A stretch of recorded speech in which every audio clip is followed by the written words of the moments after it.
Jadi mudah-mudahan suara saya cukup jelas ya. Maaf kalau tiba-tiba terdengar petis. Ya, jadi hari ini kan kuliah saya yang terakhir dari saya ya. Jadi berikutnya nanti akan dilanjutkan oleh Pak, saya nggak tahu Pak Bakti dulu atau Pak Teguh dulu ya. Tapi memang jadi 3 hari ini saya sedang mengikuti semacam workshop ya.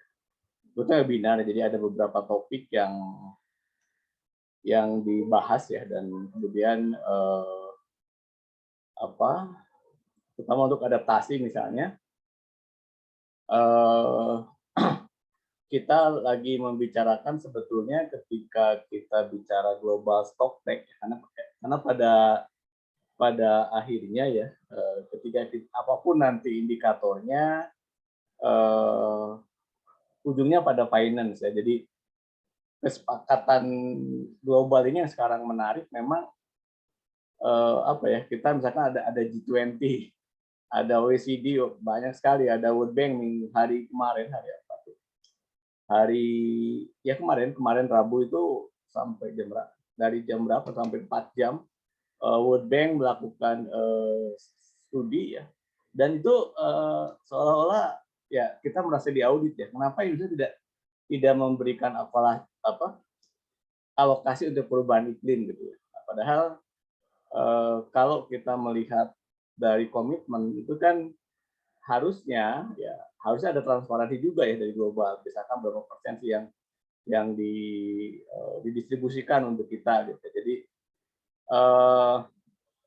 pada saat disitulah kemudian ujung-ujungnya itu adalah indikator. Jadi selalu apapun nanti diskusinya ya, apapun itu ujungnya pada indikator. Ini misalkan ini saya perlihatkan yang sedang kami diskusikan, dan tentu saja karena pasti akan ada dua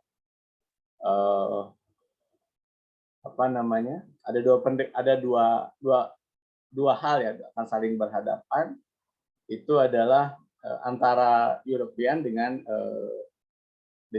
kita ya. Jadi ini adalah yang terbaru yang kemudian ini nanti akan masuk bagian dari UNFCCC ya. Nah, poin yang akan disusun itu sebetulnya kita agak besarkan. Saya agak besarkan ya. Jadi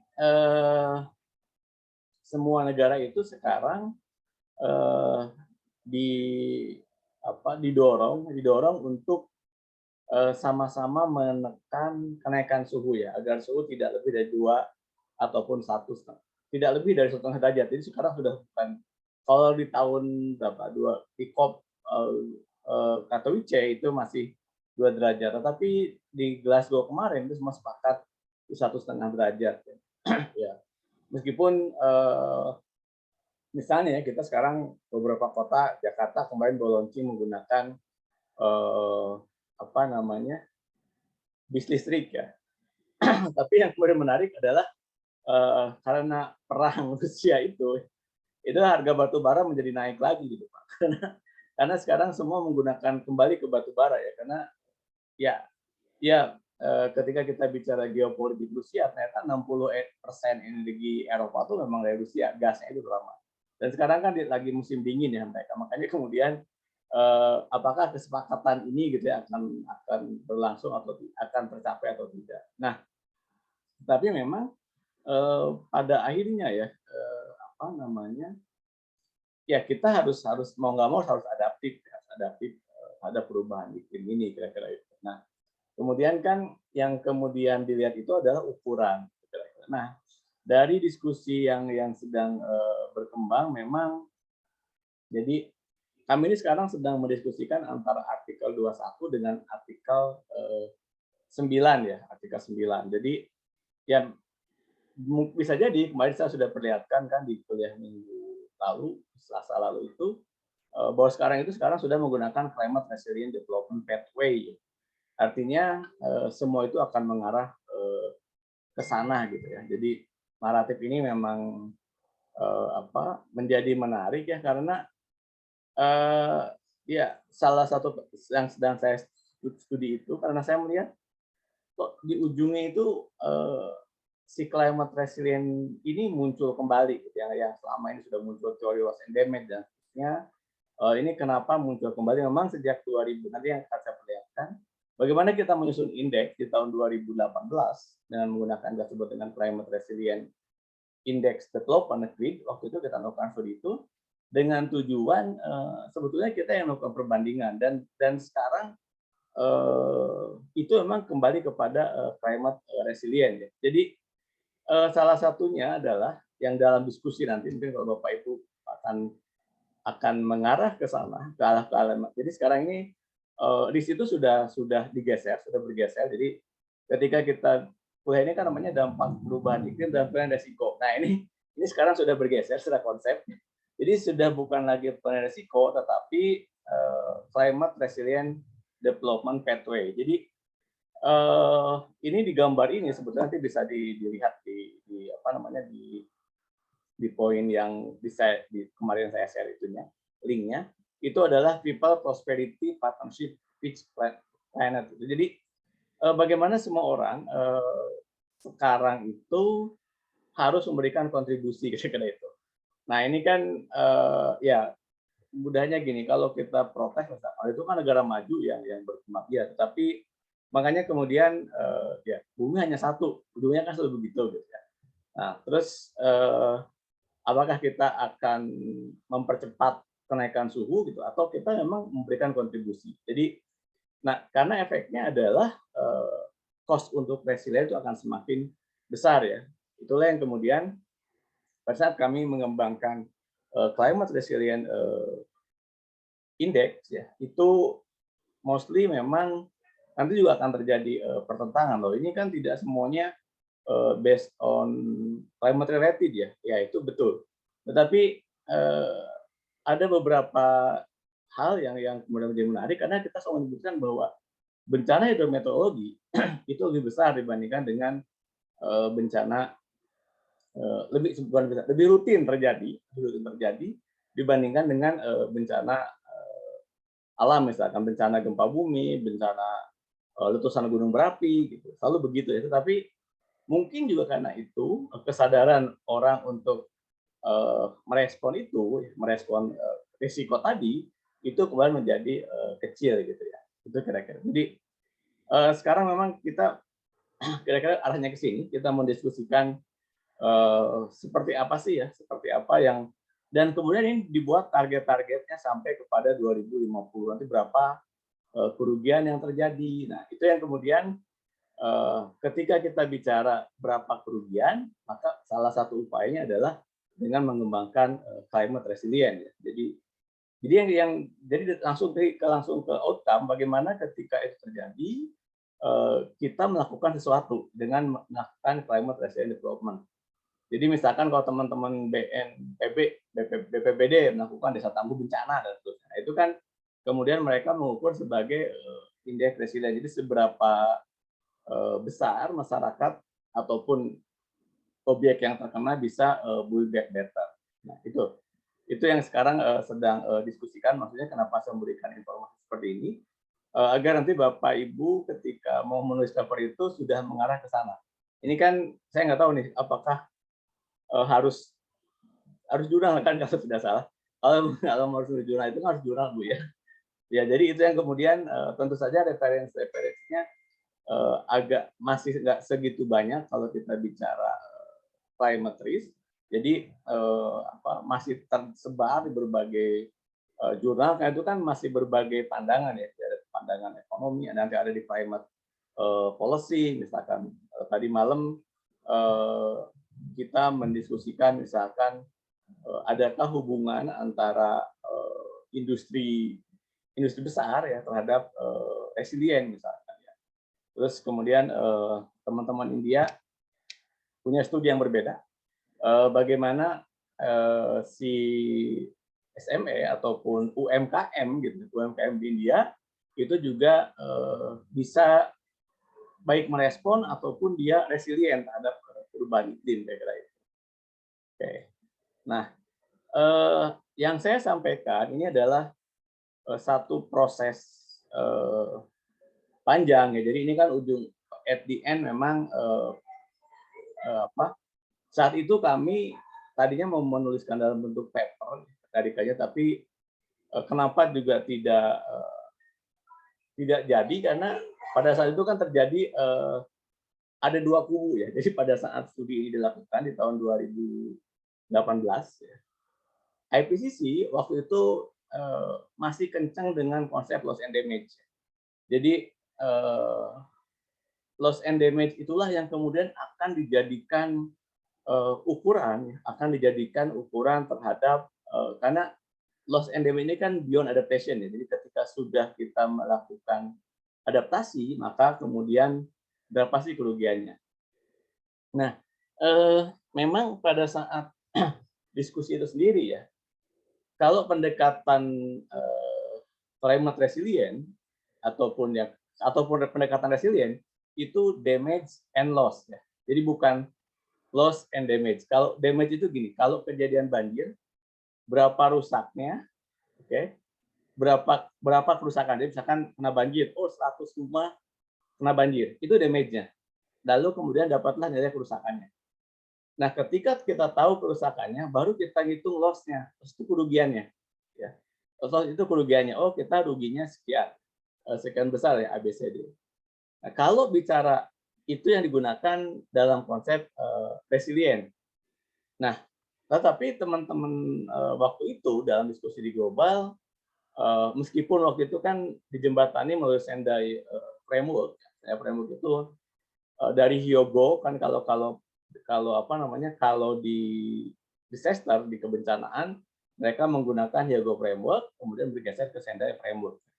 Nah, tapi kalau di climate ini itu memang kan dari Kyoto Protocol ya, Kyoto Protocol yang kemudian Kyoto Protocol itu mostly banyak bicara kepada peningkatan suhu dan akibat dari peningkatan suhu kejadian ekstrim tinggi dan seterusnya sehingga kemudian muncullah loss. Jadi muncullah kerugian. Muncullah kehilangan dulu. Loss itu kehilangan, muncullah kehilangan. Nah, setelah kita kehilangan baru kita menghitung kerusakannya. Itu kan pendekatan yang dilakukan di loss and damage. Sementara saya sampaikan tadi, ratio ini damage and loss. Damage dulu, jadi berapa kerusakannya baru kita hitung kerugiannya. Kira-kira itu yang kemudian pada saat itu ya kajian ini dilakukan dan waktu itu Bappenas yang meminta melakukan kajian itu, yang kemudian karena memang indeks, nama juga indeks ya, indeks ini masih ada pengembangan, kemudian Bappenas di bulan tahun 2019, ya 2020, ini masih perdebatan di global antara damage and loss and damage. Akhirnya mereka memutuskan menggunakan GDP loss gitu. Jadi masih menggunakan GDP loss. Nah, ketika Bappenas bergeser ke GDP loss, maka kemudian KLHK juga di NDC National juga menggunakan GDP loss. Nah, itu. Jadi ini adalah masalahnya. Tapi kalau Bapak Ibu mau membaca bagaimana sih indikator-indikator ya ataupun penilaian risiko ya yang digunakan, itu bisa melihat pada papernya Tim Monitor. Jadi mungkin saya perlihatkan sebentar satu kajian yang kita lakukan. Jadi di report tadi itu kami menuliskan bagaimana riset-riset tersebut ya kemudian kita terjemahkan di dalam penentuan metrik. Jadi kan pengukuran itu didefinisikan metrik. Kan kita namanya dampak perubahan iklim dan varian risiko. Nilai itu kita sebut metrik kode adaptasi. Jadi di dalam studi yang kita lakukan dan memang semuanya juga kebetulan saya terlibat di dalamnya ya. Metrik yang digunakan itu sudah cukup banyak beragam metrik yang digunakan. Bentar. Ya, jadi ini adalah tools ataupun alat ya, assessment tools ya yang sudah dikembangkan di Indonesia dan itu digunakan. Jadi memang pada saat kita menulis ya, tentu saja bedanya antara paper dengan riset yang kami ini kan riset ini adalah ditujukan untuk policy maker, Pak. Jadi bagaimana nanti si pengambil keputusan ya, itu mau berpikir menggunakan untuk indikator pembangunan. Nah, Indonesia itu sebetulnya sudah ini semua berbagai metode yang sudah kita coba. Nah ini juga perlu strategi. Jadi kalau ibu nanti kirim paper ke jurnal A, mazhabnya loss and damage, kita submit paper damage and loss itu di reject gitu ya, kira-kira begitu. Nah, saya ngalami, jadi paper yang publish kemarin itu kan sebetulnya 2 kali di reject ya. Pertama kami kirim ke Eropa, karena paper yang revisi tinggi itu bagaimana pandangan kita bahwa sebetulnya itu nggak ada yang disebut dengan status bio metodologi itu nggak ada. Jadi begitu kami kirim ke Eropa, ya orang-orang Eropa menolak, reject. Karena kan sebetulnya kalau mereka accept berarti mereka setuju dengan yang kita tuliskan. Sebetulnya bukan karena metode, tetapi analisa kita yang menyebutkan bahwa yang 100 itu nggak pernah terwujud kira-kira. Nah, demikian juga nanti kira-kira itu bayangannya. Akhirnya kemudian masuk ke climate environment policy yang itu sifatnya dia lebih netral. Karena di jurnal climate environment policy lebih bicara kepada policy apa yang kemudian memberikan impact ke lingkungan. Jadi dia tidak punya interest ya. Jadi riset sendiri ternyata ada interestnya. Saya setelah begitu masuk menulis ke global itu, oh ternyata memang tetap juga ya ada beberapa masa yang diperlukan. Oke, nah Indonesia sendiri ya, ini adalah tools yang sudah banyak kita yang sudah digunakan ya. Jadi tools yang pertama itu KRAPI, Climate Change Risk and Adaptation Assessment. Jadi waktu itu kita menggunakan konsep climate risk ya, itu detailnya bagaimana itu digunakan itu ada di Indonesian Climate Change Roadmap. Nah, bagaimana framework-nya? Framework itu bicara dari yang kemarin kita diskusikan, bicara dari hazard, kita buat model climate, kita buat model kerentanan, baru kemudian kita buat model risk kira-kira itu. Dan itu tahun 2012. Nah, KLHK itu melanjutkan dengan SIDIK ya, Sistem Informasi Data Indeks Kerentanan. Itu yang sayangnya sekarang belum ada update juga ya. Nah, dan ini di masing-masing tool itu, jadi kalau kita bicara penilaian ataupun asesmen adaptasi, itu selalu diawali dengan objektif. Sebetulnya objektif yang mau kita ukur itu apa? Sehingga kita sudah tahu apa yang akan kita ukur, maka kemudian kita skopnya apakah untuk nasional, untuk apakah nanti untuk human dan seterusnya, itu kita skopnya dulu. Kemudian framework-nya, jadi tipikal dasar dari kajian penilaian risiko ya, apapun nanti mau menggunakan risk, mau menggunakan kerentanan, mau menggunakan CRIDS atau climate resilient yang sekarang sedang berkembang, itu adalah 4 poinnya harus 3 poinnya harus kita gunakan. Jadi mengapa misalkan teman-teman KLHK sebagai pengguna dia lebih menggunakan SIDIK? Karena dia tidak bisa membuat satu kebijakan, ini toolsnya nanti dalam paper kita tulis, untuk melakukan kegiatan. Jadi dia sifatnya sebagai mengukur dari sesuatu dampak ya. Gitu. Jadi loh kok berbeda gitu ya? Enggak, bukan itu.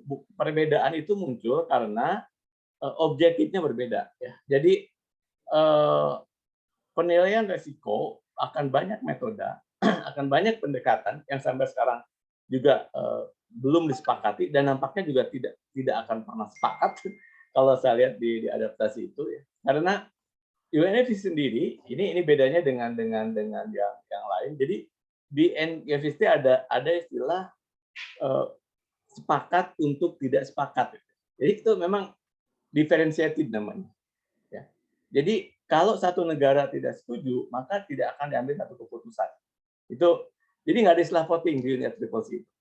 Di IPC juga nggak ada istilah voting karena sifatnya karena uncertainty-nya masih ada. Karena ada ketidakpastian di masa depan. Itu yang kemudian di dalam hal pengembangan penilaian resiko itu akan tergantung dari objektif. Ya. Jadi kalau makanya saya sampaikan kemarin nanti pada saat untuk dari saya ya ini kita guna ibu bisa ibu ini menggunakan metode ini untuk apa skopnya apa yang penting listnya ada gitu ya rujukannya clear gitu itu tidak menjadi masalah ya. Tidak menjadi masalah karena misalnya nanti kalau kita bicara riset proposal di adaptasi ini kalau kita mau membuat riset proposal untuk adaptasi kita bicara community based maka itu Rockefeller Foundation itu senang dengan community based ya. Jadi ya tahun ini kebetulan saya dengan Mercy dapat Mercy Court dapat hibah di Pekalongan konsep itu. Cuman nggak tahu saya sih sebenarnya jadi paper ya. Itu yang mereka perlukan itu sebetulnya berapa banyak sih masyarakat yang kalau kita intervensi itu menghasilkan sesuatu. Jadi dia lebih resilient. Jadi ada butuh masyarakat yang kita intervensi. Itu di objektifnya. Pendekatannya apa? Pendekatnya dari awal memang saya juga cukup menarik nih. Teman-teman Rockefeller itu memang lebih suka kepada resilient, ya, resilient. Nah, yang kemudian menjadi tantangan adalah ketika kita mau melakukan satu program, ini siapa yang membiayai program tersebut? Jadi karena dia dasarnya community based. Ya. Pertama tentu yang dilakukan adalah kemampuan masyarakat itu sendiri, gitu ya, untuk self finance kira-kira gitu. Itu menarik juga. Gitu. Tapi ini adalah sudah ada yang digunakan Indonesia. Itu yang SIDIK itu Kementerian Lingkungan Hidup dan Kehutanan. Nah, kemudian ini yang akan kita bahas yang nanti akan kita jelaskan detail. Nah ini yang tiba-tiba muncul ya loss and damage. Jadi si GDP loss ini muncul di tengah-tengah dan apa namanya sebetulnya kalau kita lihat GDP loss ini itu merupakan bagian dari CRID sebetulnya ya. Tapi kalau CRID itu yang diukur adalah aktivitas yang Anda perlihatkan, kalau GDP loss ini adalah kerugian dampak ekonominya. Ya. Jadi, nanti saya perlihatkan. Jadi kalau kita bicara di GDP loss, itu adalah misalnya begini. Kalau kita bicara di pertanian, nanti saya perlihatkan, yang resilient itu adalah kalau terjadi kekeringan, ya, maka seberapa besar yang kena. Berapa besar yang kena, berapa besar kerusakan atau damage-nya dan berapa besar kerugiannya. Nah, GDP ini langsung menghitung dari sudut pandang di hilir. Tahun 2015 terjadi kekeringan, maka GDP pertanian turun sekian. Ini korelasinya masih jauh sebetulnya. Kenapa saya bilang masih jauh?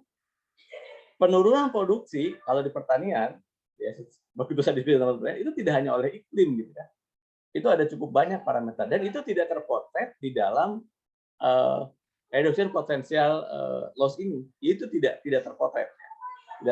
Jadi apa namanya?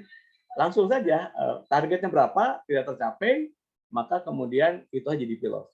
Kemudian buatlah garis lurus ya, kurva garis lurusnya dan kemudian menghasilkan satu angka gitu kira-kira. Nah, yang ketiga itu adalah climate budget tagging. Sebetulnya si climate budget tagging adalah tools untuk finance-nya. Jadi yang bawah ini yang saya kembangkan. Sebetulnya begini, Bapak punya program apa, Ibu punya program apa, kemudian kita nilai itu berkontribusi terhadap perubahan iklim, maka kita state sebagai kegiatan perubahan iklim. Tetapi kita tidak mengukur berapa besar uang yang dibelanjakan dan apa dampaknya. Belum ya. Itu belum sampai di sana. Jadi climate budget tagging tool itu banyak ke sana. Oke, ini adalah yang saya kembangkan dan teori-teorinya cukup banyak ya. Saya masih akan satu produknya saja yang sudah kita susun, tapi dalam pendekatannya akan cukup banyak. Mau mana yang Bapak Ibu pilih silahkan, tidak menjadi masalah. Oke, saya teruskan lagi. Oke, jadi pada saat kita mengembangkan leads ya, yang menjadi permintaan itu kan selalu ya, pada saat itu juga kita sudah berpikir climate change ini juga suatu ketika pasti akan dihubungkan dengan SDGs ya.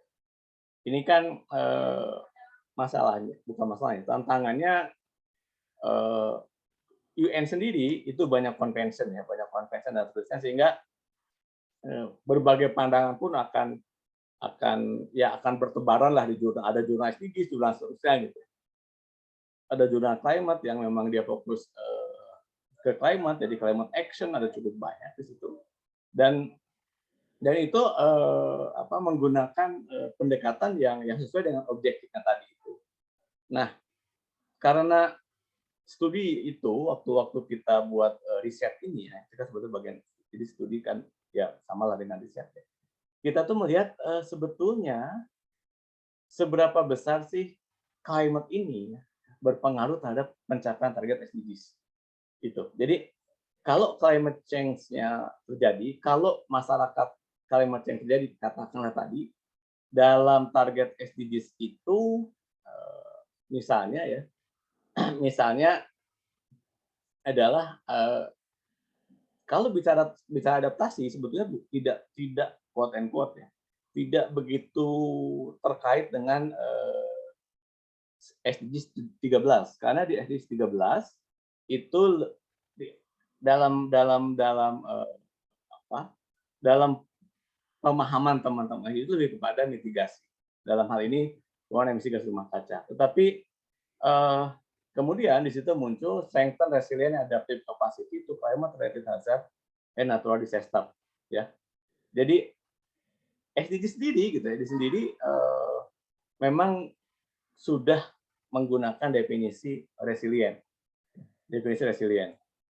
Kemudian indikatornya adalah ya, indikatornya itu tadi integrasi kalau ukuran-ukuran ataupun matrix ataupun resiko atau yang tadi kita sebut sebagai penilaian.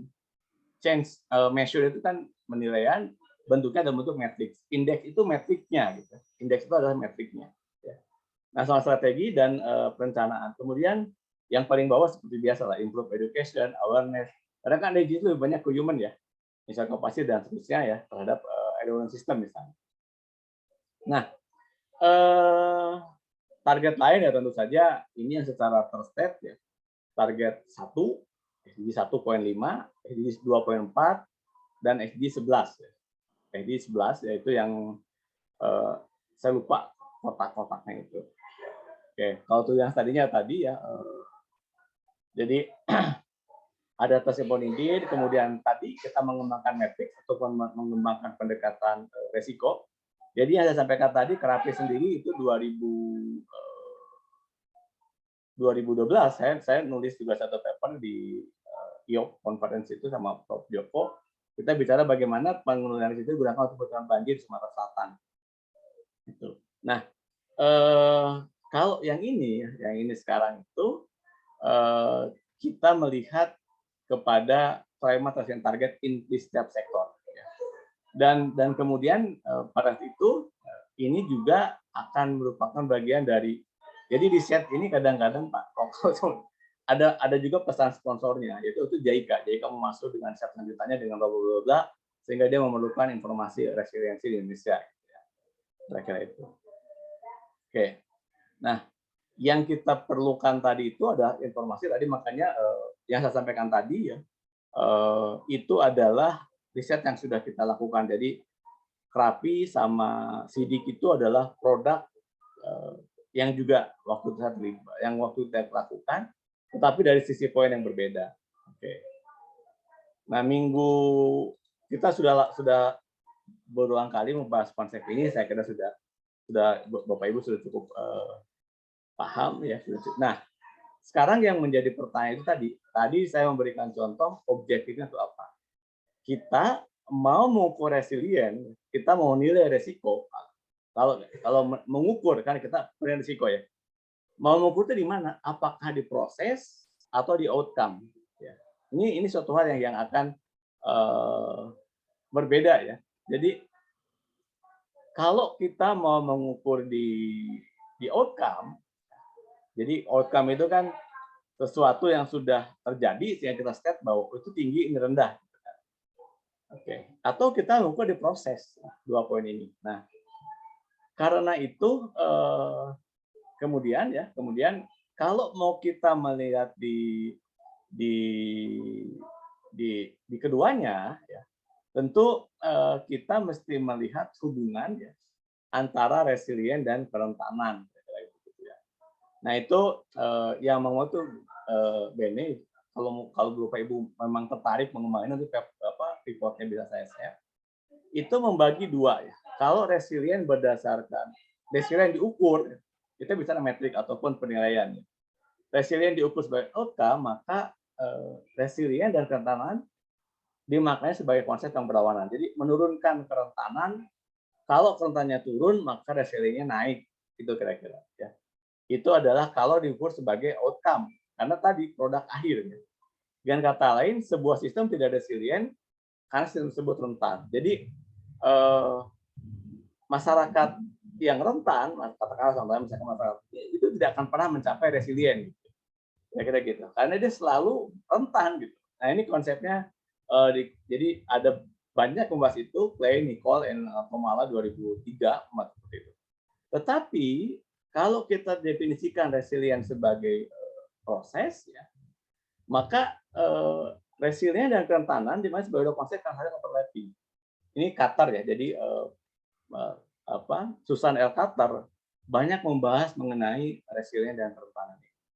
Nah, khususnya dalam respon terhadap bahaya ya. Kalau bicara dengan terhadap manusia dan alam, maka Neil Edgar ini cukup banyak publikasi tentang resilient ini ya, ataupun Miller 2010. Jadi Edgar 2006 tahun itu. Nah, lalu ada lagi konsep yang lain, sebuah konsep yang resilient memiliki tingkat kerentanan rendah dibandingkan dengan sistem yang tidak resilient.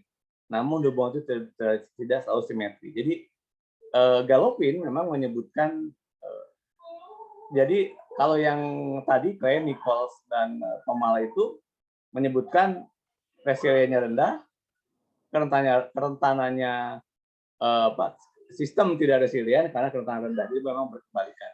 Tapi kalau di Galopin ini dia masih agak galau, makanya kita kadang-kadang sulit. Galopin ini masih galau. Jadi tidak selamanya gitu, tidak selamanya nilainya rendah, tidak selamanya masyarakat miskin itu tidak resilient kira-kira. Mengapa? Ya, karena dia nanti akan menggunakan pendekatan sosialnya ya. Ya mudahnya lah kalau kita bicara kejadian banjir misalkan di Jepang, orang Jepang yang banjir itu bukan meninggal karena banjirnya, karena memang dia resilient, tetapi karena dia berapa hari tidak pulang ke tempat tinggalnya, dia mengalami stres, jadi beyond resilient disebutnya seperti itu. Oke. Nah, kemudian karena di awal juga kita bicara di konsep adaptasi ya, di konsep adaptasi tersebut ya, resilient dan kekuatan adaptif.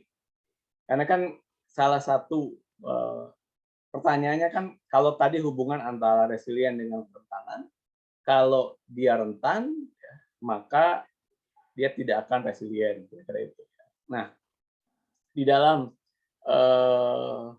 kerentanan sendiri itu kan ada kapasitas adaptif. Jadi salah satu upaya untuk mengurangi kerentanan itu meningkatkan kapasitas adaptif. Itu yang kita lihat sekarang ya. Jadi kalau di teori kerentanan, jadi kalau tadi kita menggunakan konsep CITIC, kapasitas adaptif itu untuk mengurangi kerentanan. Jadi kalau katakanlah kalau kita sering banjir, kita bangun rumah ditinggikan, meninggikan rumah itu adalah kapasitas adaptif. Tetapi di dalam konsep resilient tentu juga harus kita petakan di mana sih adaptive capacity itu. Kemudian dari situ menerjemahkannya sendiri ternyata untuk menuju adaptation yang di sini itu melalui lingkaran proses, Pak Bu. Jadi pertama paham dulu, understanding, mengerti dulu ya. Oh, saya sering kena banjir. Kemudian learning, oh saya ini sering kena banjir kalau kalau saya kena banjir, saya pindah ke lantai 2 kan itu. Itu alurnya seperti itu ya. Jadi understanding, learning, karena understanding ini biasanya lebih mudah kalau orang sudah mengalami kejadian ya, kena kira-kira gitu. Oh saya kena banjir, berarti dia merasakan. Karena apa? Dari understanding dan learning. Kemudian adaptive behavior. Oh kalau begitu, sudah sampaikan tadi, kalau kena banjir saya pindah ke atas. Nah, memindahkan ke tempat lebih tinggi itu sebenarnya bagian dari experience. Karena sudah mengalami, kemudian saya pindah ke tempat lebih tinggi, maka saya mengalami memiliki pengalaman banjir. Dari experience itu kemudian jadi knowledge, pengetahuan. Oh, tahu nih kalau hujan deras di hulu, maka gitu kira-kira itu. Nah, dalam konsep ini kemudian si resilient alliance, ya contoh tadi Rockefeller Foundation menyebutkan bahwa resilience itu sama dengan adaptasi gitu ya. Jadi kalau proses tersebut, makanya kenapa dia berangkat dari community base. Selama masyarakatnya mengerti, kemudian masyarakatnya mau belajar, masyarakat yang merubah perilaku, dia punya pengalaman, sehingga dia akan punya knowledge, kira-kira itu. Nah, itu yang kemudian disebutkan bahwa kapasitas adaptif ya itu merupakan poin utama dari resilient. Poin utama resilient. Jadi kalau kita bisa merubah pola perilaku di masyarakat, masyarakat yang tadi misalkan yang kena banjir dan seterusnya gitu ya. Kemudian itu kita bisa berhasil dengan sebagai menjadikan mereka resilient. Karena apa? Akan terjadi poinnya di sini, ada di adaptifnya. Oh, saya bisa kena banjir, oh saya pindah. Dan studi-studi ini juga cukup banyak gitu ya. Ini contoh yang ekstrim itu studi yang juga kita lakukan dengan teman-teman di meteorologi ITB. Lahirnya Garda Caah di Citarum itu karena mereka sering kebanjiran. Ya, Citarum itu sering kebanjiran. Kemudian saya belum punya studi yang detail di Sumatera Selatan, dan ini yang saya sampaikan, saya sedang coba di Lahat sama saya coba di Muara II ya, karena kebetulan kalau di teknik geologi kan sering ke Muara II. Nah itu kita melihat dari kejadian banjir kemarin itu, ini riset yang akan saya lakukan dengan Pak Dadang Purnama, karena dia kan antropolog ya. Apakah karena ya proses understanding ini itu tidak serta-merta diberitakan sekarang. Jadi kalau tsunami misalnya, dari ini hubungannya, Hmong, orang-orang Nias itu menyebut Hmong sebagai tsunami. Dan itu turun-temurun dikasih tahu bahwa kalau air susut, itu kamu jangan menuju ke laut, karena akan terjadi gelombang besar. Mereka menyebutnya Hmong. Tsunami ini kan bahasa Jepang yang digunakan. Kalau bahasa Nias itu Hmong namanya. Itu. Nah itu kan turun-temurun ya. Jadi turun-temurun yang kemudian mereka begitu gempa Aceh kemarin ya, kemarin 2004 itu, orang-orang Nias kan quote and quote ya, paling sedikit korbannya, bukan karena jumlahnya mereka sedikit ya. Nah, tapi kalau yang kena itu, jadi ada mapping yang dilakukan oleh teman-teman di itu, memperlihatkan bahwa mereka sudah aware, jadi begitu belum susut laut, ya, ini pasti akan terjadi tsunami, dan itu kira-kira seperti itu. Nah, saya sedang mencoba melihat juga seperti itu. Apakah misalkan nanti perubahan rumah yang sepanjang yang kemarin Muara II itu kena banjir, ataupun yang saya sampaikan kemarin studi saya di Lahat itu siapa sih masyarakatnya? Apakah masyarakat pendatang dan seterusnya? Karena ternyata kalau kita bicara resilient itu kapasitas adaptif adalah merupakan salah satu itu. Oke, ini sudah kita bahas di kuliah sebelumnya, juga teori itu sudah kita bahas. Nah, sekarang bagaimana kami mengembangkan framework ya dari sekian banyak tadi, karena itu tadi kemudian kita harus memilih kan gitu Pak ya. Padahal kita harus memilih, kita mau menggunakan yang mana gitu, dan kita menggunakan resilient causal framework ya. kita menggunakan reservoir framework yang juga sudah saya jelaskan. Nah, kemudian,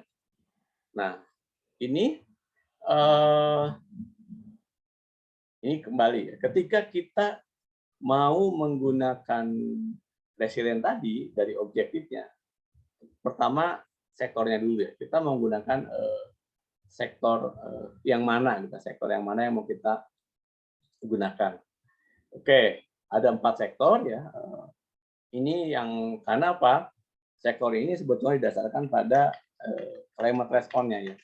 Jadi kalau air itu adalah atmosferik, agriculture, kemudian ocean. Nah, kemudian yang dilihat ya, karena kita menggunakan tadi indikator yang gunakan apa? Air itu adalah water security yang ada. Ya. Kenapa waktu itu saya menggunakan water security? Karena kita sudah berpikir kepada financing. Jadi tiap tahun itu ADB melakukan sebut dengan AUDO, ASEAN Water Development Outlook, ASEAN. Dan itu adalah water security. Di sana nanti saya perhatikan itu ada beberapa komponen. Ya. Jadi pertama kan kita mengukur sektornya sendiri apa, kemudian ya kita harus mencari nih indikator yang akan kita gunakan. Indikator ya, karena kita bicara indeks. Jadi kita bicara indikator. Makanya kemudian di sini berbeda-beda ya. Ada water security, ada coastal stability, ada marine safety. Jadi kalau bicara di ocean, itu lebih pada keselamatan pelayaran. Tapi kalau bicara di coastal, bicaranya kepada coastal stability. Kemudian kalau kita bicara agriculture, jadi bagian yang sebelah sini yang berwarna coklat itu adalah indikator yang akan kita gunakan. Rujukan ya, bentuknya rujukan Pak. Ya, Pak, rujukan ya. Makanya saya bilang tadi kalau kita mengukur measurement tadi, ada nggak rujukan yang kita gunakan? Jadi kita bisa memilih, ada banyak ya. Waktu itu ada pilihannya, misalkan kita mau menggunakan ada GCF juga mengeluarkan Global Climate Fund, semua ada UNEP juga mengeluarkan, kemudian ada juga UTDP juga mengeluarkan, GAZ juga mengeluarkan, kemudian ini Team Monitor lah yang banyak banget kira-kira. Kita menggunakan itu water security ya, karena terkait dengan finance. Sudah saya perlihatkan sebelumnya. Nah, kemudian sekarang dari situ ya kita karena kita mengadop resilient climate framework ya. Resilient causal framework, jadi kalau ini A bagaimana di B, kalau B apakah kembali kira-kira seperti apa. Maka kita tahap pertama adalah harus menerjemahkan disturbance-nya ini ya. Tentu ya, disturbance-nya ini kan apakah kita menggunakan hazard atau kita menggunakan risk gitu ya. Hazard atau risk ya. Karena apa? Karena kerentanannya itu udah ada vulnerability awal, ada vulnerability akhir. Dan resilient itu adalah sebagai suatu delta T0 dikurangi T1. T0 ke T1 ya. T0 ke T1. Bisa perlihatkan contoh. Oke. Nah, kemudian dari situ kita berangkat kepada data yang tersedia. Ini kembali. Jadi karena apapun riset yang kita lakukan, pertanyaannya kan apakah kita pada saat buat model mengumpulkan data dulu atau kita menggunakan data kira-kira itu. Nah, salah satu yang pilihan yang kita gunakan adalah kita akan menggunakan data yang tersedia. Jadi untuk air misalkan yang tersedia apa? Oh, sudah ada kejadian banjir, kejadian kekeringan, 2 aja yang diambil dulu ya. Kemudian untuk coastal stability itu sudah ada, gelombang tinggi, kejadian coastal inundation itu sudah ada. Kemudian untuk food security apa sih yang menyebabkannya?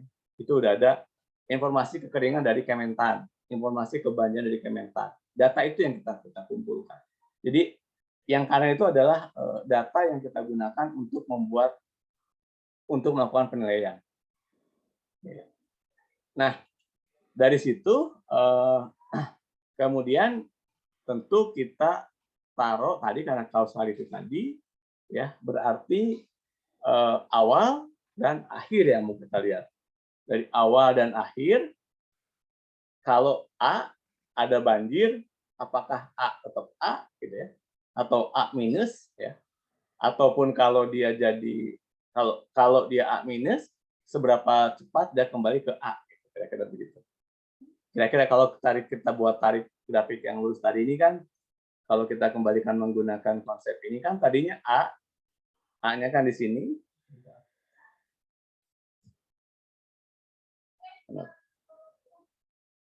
Kok anaknya tadi? Ya, oh bisa pakai ini. Tadinya kan A, A-nya kan di sini. Kemudian targetnya menjadi ini kan kalau target ini kan seperti ini kan, naik gitu. Jadi kalau kita target padi terus naik gitu ya, kemudian di sini ada kekeringan, di sini ada banjir, maka dia akan turun dulu sesaat, kemudian berapa kembali ke produksi awal. Ini adalah panelnya, ini T1-nya, kira-kira gitu. Ini yang tadi shock yang di tengahnya itu. Ada hazard event di situ. Nah, oke. Itu tadi kita di situ sebenarnya. Jadi mau awal ya terhadap target, kemudian ada shock di tengahnya. Oke. Jadi, nah ketika kita menggunakan konsep resilient, maka yang diukur itu adalah well-being. Well-being. Jadi well-being, ya, well-being itu merupakan fungsi dari kerentanan, resilient capacity. Tadi saya sampaikan, apakah adaptive capacity sama dengan resilient? Tadi kita melihat ada 4 tahap sebelum dia jadi adaptif.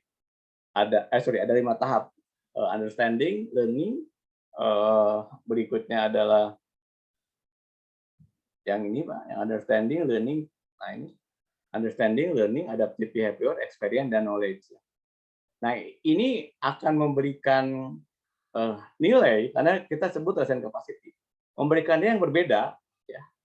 Jadi kalau ada orang yang understanding aja dengan orang yang sudah knowledge, itu akan berbeda pada saat di T1-nya gitu ya.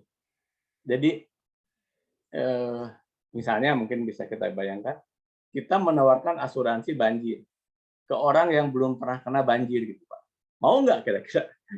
Pasti dia bilang ngapain sih gitu ya tiap bulan bayar asuransi gitu ya. Terus saya nggak pernah kebanjiran kira-kira itu. Nah itu kan kira-kira itu. Tapi kalau orang yang sudah kena banjir, paling tidak dia sudah punya experience. Nah, pasti dia akan bertanya, loh tempat ini kan nggak pernah banjir itu, kenapa saya mesti bayar asuransi? Kira-kira itu.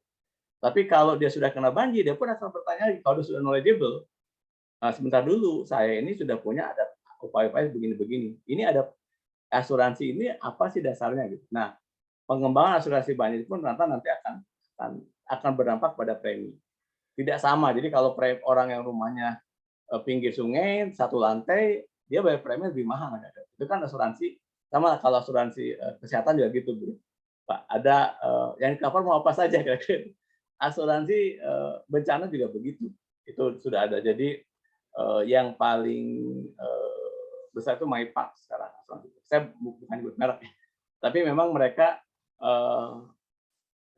jadi ada asuransi, ada reassurance. Dia mengasuransikan asuransi. Kira-kira gitu. Itu kalau di konsep, kebetulan saya kalau masak di konsep bencanaan itu banyak sekali ya. Jadi dan asuransi itu merupakan bagian dari resilient tadi. Oke ya. Nah itu jadi well-being itu tadi kita ukur bahwa well-being ini kan ada satu kawasan. Kita nanti menggunakan skala paket kan bisa di minggu lalu kan apakah skalanya rumahan, skalanya kawasan dan seterusnya. Itu yang kemudian kita tentukan dengan well-being, development outcome of interest. Apa sih yang akan kita pikirkan? Apa sih yang akan kita ukur di akhirnya tadi? Kemudian pada saat jadi resilient equal to change in well-being mudahnya gitu. Jadi kita sebutkan bahwa resilient itu merupakan perubahan dari well-being. Tadi contohnya target produksi padi sekian ton di tahun sekian itu adalah well-being-nya, gitu ya. Nah itu. Nah, dan itu fungsi dari kerentanan, resilient capacity. Oke, terus saya jelaskan. Oke, nah di awal saya menyebutkan bahwa untuk air kami menggunakan yang disebut sebagai water security. Lalu kemudian berarti kita sekarang mendefinisikan well-being untuk air itu adalah water security. Keamanan air ya, keamanan air. Nah, ketika kita bicara water security, tentu tidak bisa juga ya air untuk one fit for all nggak bisa. Makanya kemudian ada beberapa komponen ya, ada beberapa komponen yang kemudian ini bisa dilihat tentunya di Audo ASEAN Water Report Outlook dibagi menjadi 5 ya. 5 well-being. Well-being itu harapan lah ya, well-being saya nggak tahu yang tepat Indonesia itu apa ya bahasa Indonesianya. Tapi kira-kira misalkan kita yang pertama ya, household water security. Di rumah tangga itu yang diukur itu adalah misalkan target dari PDAM. Jadi ketika kita bicara household water security atau keamanan di rumah tangga, maka yang diukur itu adalah jumlah rumah tangga yang menerima air PDAM. Itu kira-kira. Itu indikator yang digunakan ya. Ya terus ini juga memang nanti akan debatable loh. Kalau pinggir sungai ngapain juga pakai PDAM bla bla. Tapi kenapa? Karena hubungannya dengan kesehatan. Dengan kesehatan. Dan yang kedua adalah sanitasi. Jadi water security untuk rumah tangga itu air minum dan sanitasinya loh.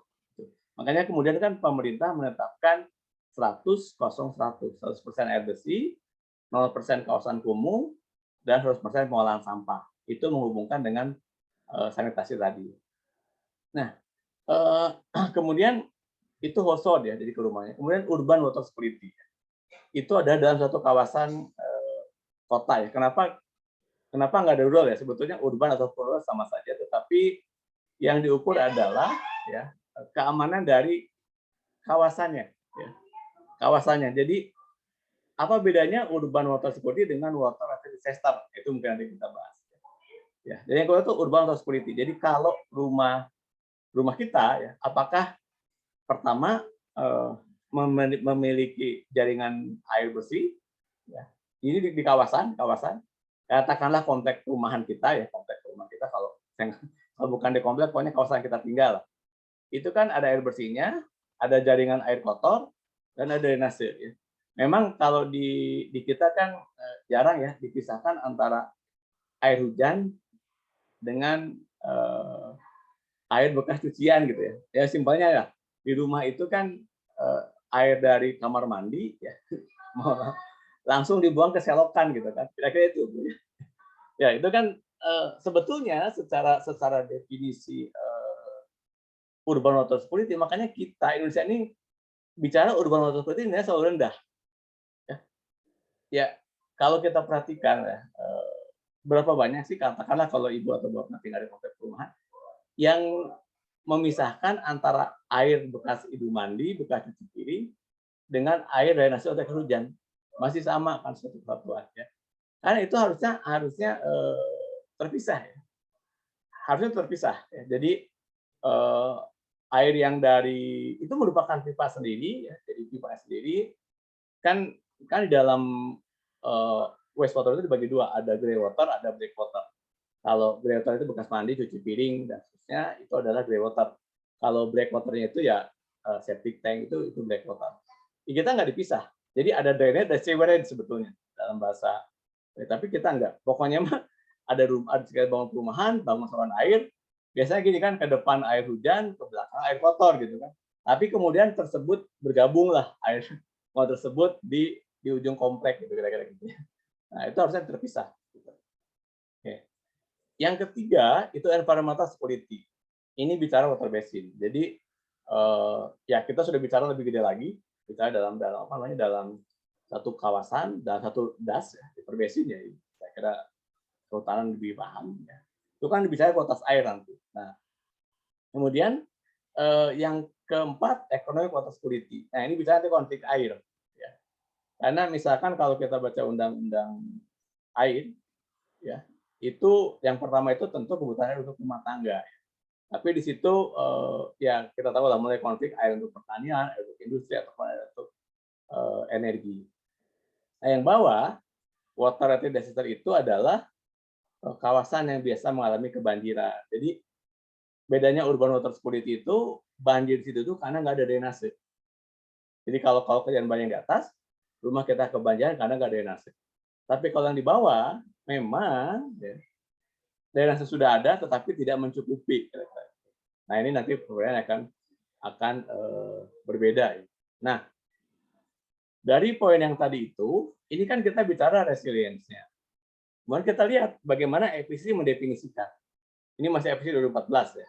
Nah ini juga ya saya sampaikan tadi sebetulnya begitu sekarang keluar IPC R6, ini R5, itu harusnya bisa diupdate. Jadi antara pemikiran saya untuk menulis paper dengan load yang cukup banyak, kayaknya enggak. Saya udah kebayang, begitu R6 keluar, itu kita bisa buat updating dari ini, kira-kira begitu. Kira-kira itu yang kemarin sempat saya pikirkan ya untuk menuliskan seperti itu. Oke. Nah, ini untuk coastal ya, tidak saya bahas. Coastal juga berbeda-beda ya. Ada instability dan seterusnya ya, karena saya kira ibu juga bukan dari coastal itu ya. Terus ini untuk marine safety juga nggak pengaruh. Ini untuk food security ya. Jadi kita bicara keamanan pangan lah. Kalau kita bicara pangan itu ternyata ya indikatornya ada produksi, pasca produksi, dan food crop sistemnya itu. Ya. Ini mungkin bisa jadikan gambaran kalau nanti mau menemukan indikator. Tapi poinnya food security ini mengacu pada FSPA ya, Food Security Food Security Vulnerability Assessment, FSPA yang dilakukan oleh FAO. Ya. Itu standarnya.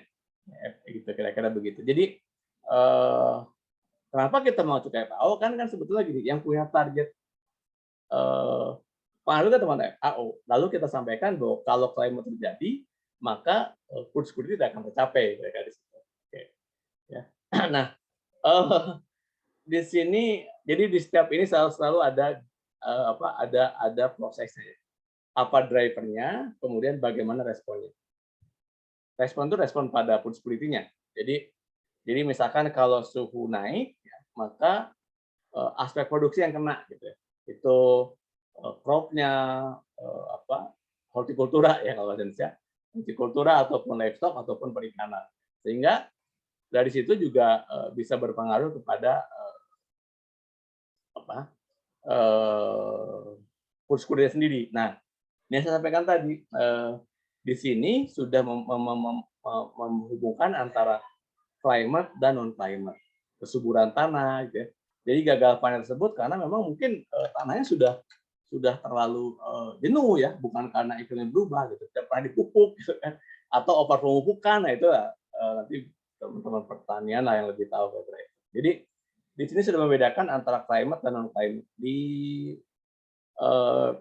Di sini juga membedakannya antara di air itu ekstrim basah sama ekstrim kering. Oke. Nah, ini adalah untuk kesehatan ya, untuk kesehatan. Oke. Kemudian ini agak ribet ya. Di 2018. Jadi kita mencoba menghubungkan antar parameter. Ini buatnya pakai sistem dinamik, Pak. Siapa yang kalau nggak salah di S2 juga ada kok sistem dinamik. Dulu saya ngajar. Cuman ya saya udah ampun, saya bilang ke Pak Faisal, mohon maaf, saya bilang saya satu mata kuliah aja nggak mau sendiri gitu, nggak mau berdua. Karena ya di PSTG saya udah 8 mata kuliah gitu, ini udah 10 mata kuliah seperti ini. Kira-kira gitu. Jadi saya satu aja. Ini kan sebetulnya dibuat model ya, di S1 juga saya mengajarkan simple sistem dinamik ya, bagaimana filosofinya. Karena misalkan kalau nanti kita mau pakai HP, mau pakai fuzzy logic, mau pakai apa yang terbaru itu sekarang ada yang baru untuk di estimasi sumber daya di geologi, itu namanya geometalurgi. Jadi mulai dari produksi, dari mulai model awal sampai kepada produksinya itu jadi apa gitu ya. Minggu lalu kita, ya Selasa itu kita diskusi geometalurgi ini model geometalurgi ini kan quote and quote ini masih memaksakan dari sumber sampai ke jadi produk, reality atau impian gitu. Kita kadang-kadang diskusi seperti itu. Oke, nah di grids ini kita coba cari hubungan ya, kita pakai dinamik. Jadi kalau siapa sih, saya ini juga tidak saya sendiri ya. Jadi kalau untuk yang model kesehatan itu almarhum Profesor dan Agus, kemudian untuk yang coastal itu Profesor Safwan Hadi gitu ya, kemudian dari ITB, kemudian untuk yang pertanyaan itu Profesor Ruminta dari Unpad sama Profesor Handoko. Ya, saya aja yang belum profesor itu. Itu yang boleh semua profesor semua. Jadi kalau diskusi ini ya cuma setelah kebetulan S3 saya kan di infrastruktur desain. Jadi saya banyak melakukan penilaian resiko. Jadi kalau udah bicara statistika tentang risk, ya oke lah katanya. Itu memang ilmunya kamu katanya gitu. Jadi ketika buat ini kalau ini linkage-nya seperti dulu gitu, cara menilainya. Jadi saya biasanya mengeluarkan cara menilai. Ini kalau menilai hubungan dengan ini berarti ada parameter ini. Nah ini dari situ saya buat menilainya, kemudian dibuatlah pakai sistem dinamik, keluarlah hasil yang seperti ini. Jadi hubungannya kemana dan seterusnya. Ini pun sebetulnya masih ada beberapa yang kita simplifikasi. Oke. Nah, kenapa itu kita perlukan? Karena kita nanti begitu kita menemukan anomali di pendekatan kita kembali ke sini. Nah, lalu bagaimana kita membuat pengolahan data itu sendiri ya. Jadi makanya saya bilang tadi ini masih prototype ya. Meskipun kami pada akhirnya bisa menghasilkan satu peta untuk Indonesia ya.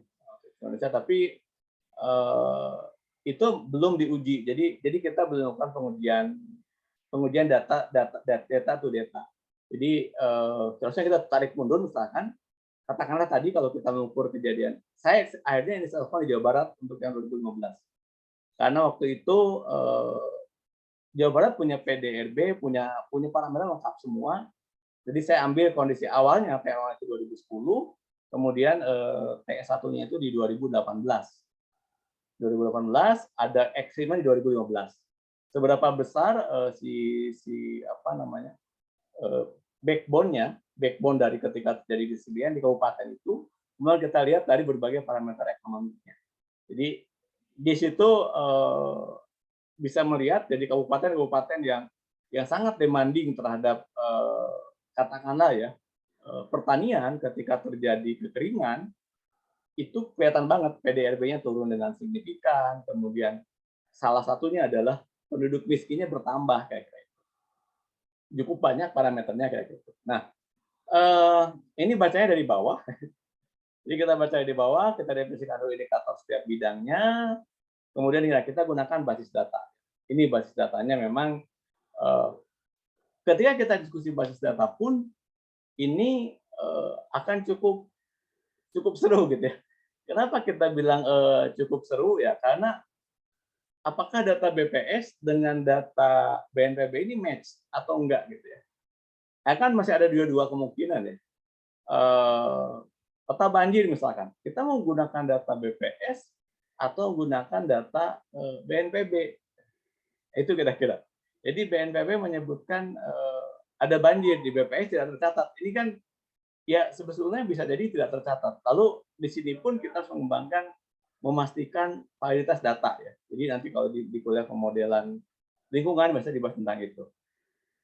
Kemudian dimasukkan ya di berbagai level tadi ya, level tenor dan seterusnya.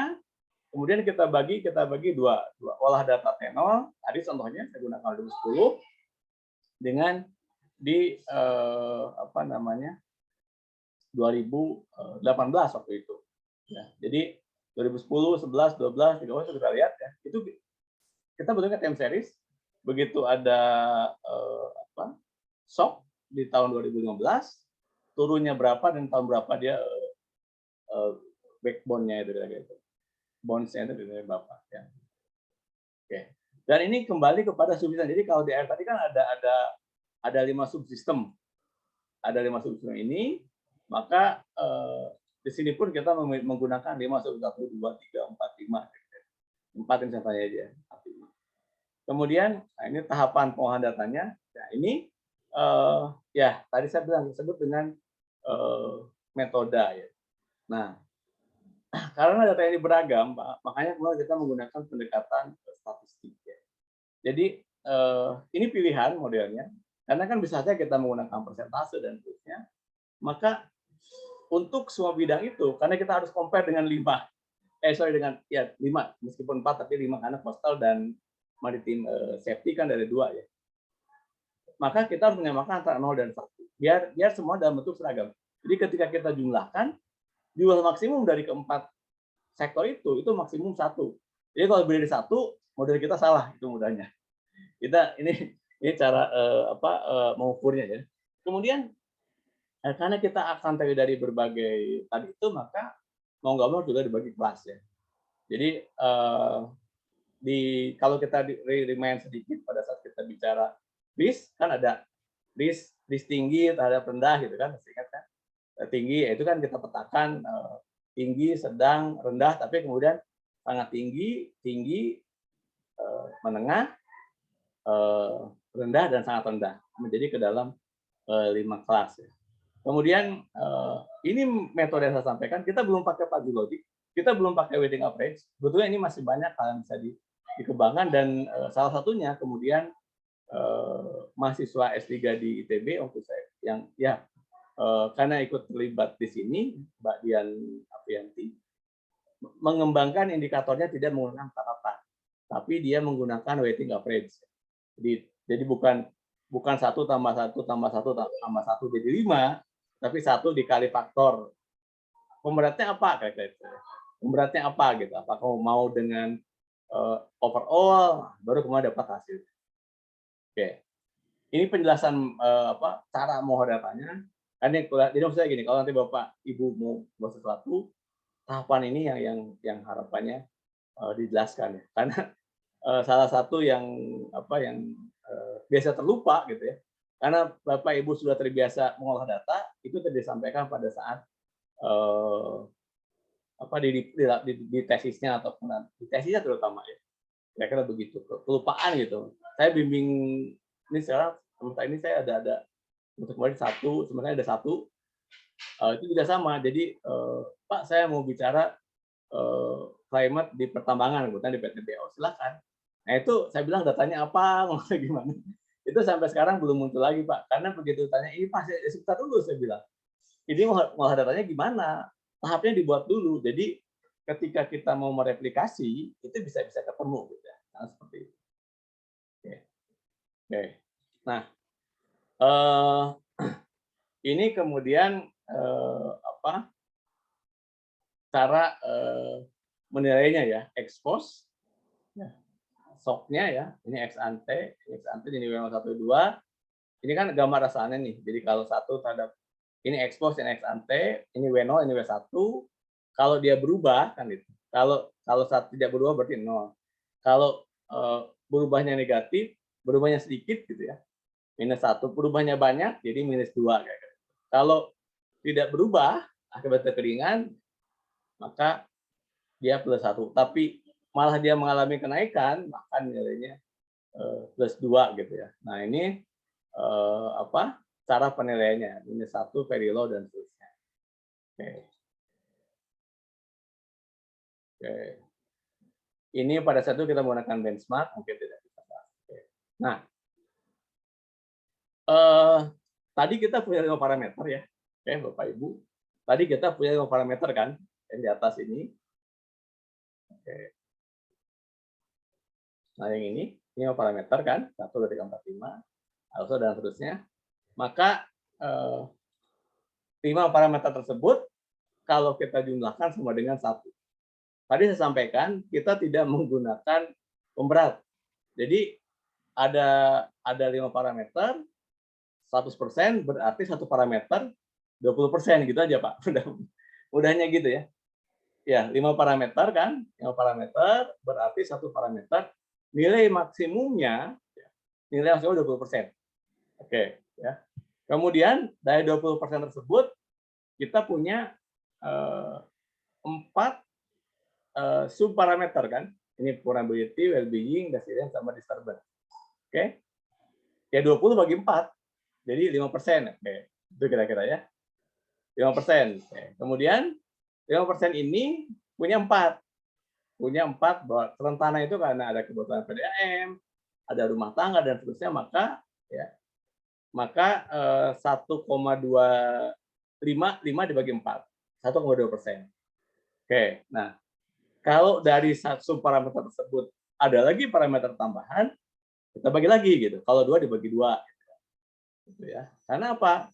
Data yang ini yang paling kanan ini data yang tersedia di BPS. Jadi kembali karena ini sifatnya adalah kajian nasional ya, maka pada bagian yang paling kanan ya, data yang tersedia se-Indonesia ya datanya BPS. Kira-kira itu Pak ya, kebayang kan? Kira-kira begitu. Jadi itu cara ngebaginya. Saya bilang tadi kita hanya rata-rata tidak menggunakan average. Kita belum menguji dengan resilient causal framework-nya gitu ya. Ya ini sebetulnya peluang dan kadang-kadang karena riset ini by project ya. Jadi itu ada time limit. Kita lagi diskusi, ini mana Pak proyek kayak gitu. Sama lah ya kira-kira. Makanya kemudian salah satu yang diharapkan dari Bapak Esar itu, Bapak Ibu ini kan mulai masuk sudah punya gambaran. Jadi dalam proses kuliah ini kami ini memberikan masukan-masukan aja, ini metode yang digunakan, pendekatan yang bisa digunakan, pilihan itu bisa dicari. Oke. Yang kedua tadi ekonomi juga sama, 20 sama seperti tadi caranya. Kemudian juga ini yang urban juga sama, ini yang environmental juga sama. Desa juga sama, kayak begitu. Hasil seperti apa? Ada sebetulnya, tetapi ya masih ada beberapa yang dikoreksi kira-kira. Ini adalah cara pada saat kita mengukur resiliennya. Itu kira-kira. Saya mesti cari di mana ya, lupa juga. Oke, itu kira-kira kuliah mengenai bagaimana kita membangun indeks. Nanti kalau membangun indeks ya tinggal dibuat rata-rata saja. Bentar saja dulu, ada nggak ya? Mudah-mudahan ada contoh perhitungannya. Bentar, ada. Ini contoh hasilnya itu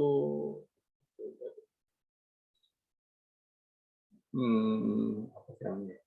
Resilient.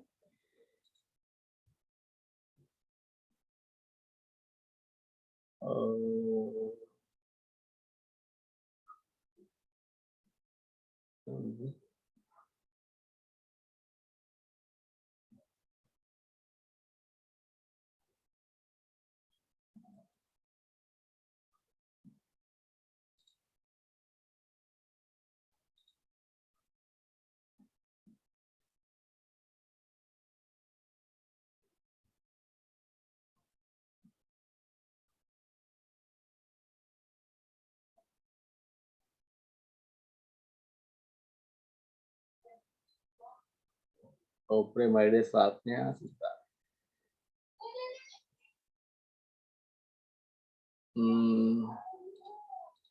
Saya lupa nih.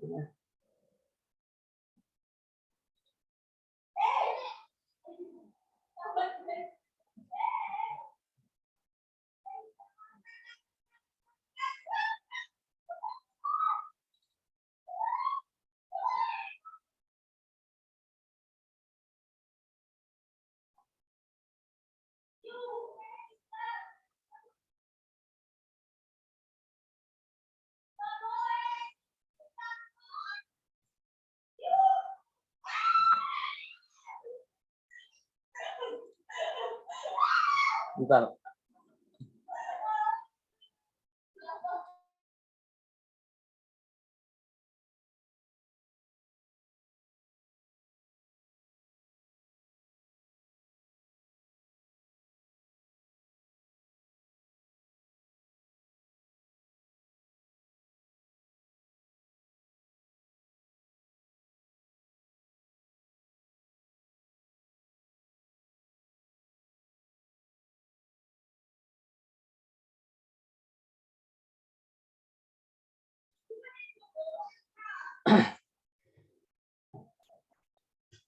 Oke, nah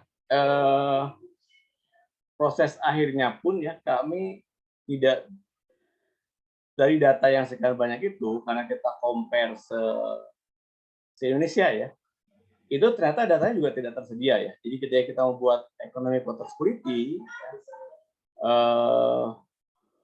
itu nggak ada.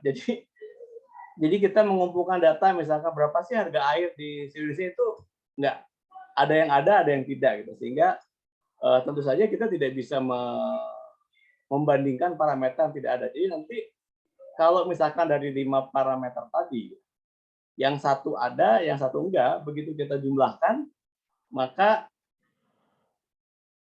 apa ya, ya not comparable lah, mudahnya seperti itu. Yang satu dibagi 5, yang satu dibagi 3. Maka seolah-olah nanti si NTT itu ya aman semua gitu ya, karena dia hanya 3 parameter yang ada. Sementara yang Jawa semua jadi low itu. Oke.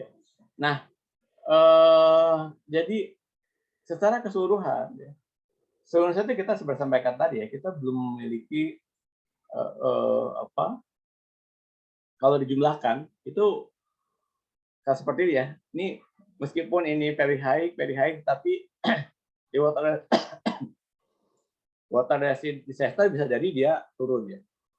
Pada saat kami tidak menggunakan economic water security, ya juga itu nilainya ini ada bias di Jawa.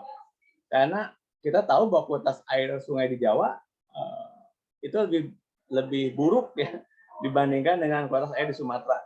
Tapi ya kualitas air di Sumatera tadi kan juga tidak jauh lebih bagus itu ya. Tidak jauh lebih bagus.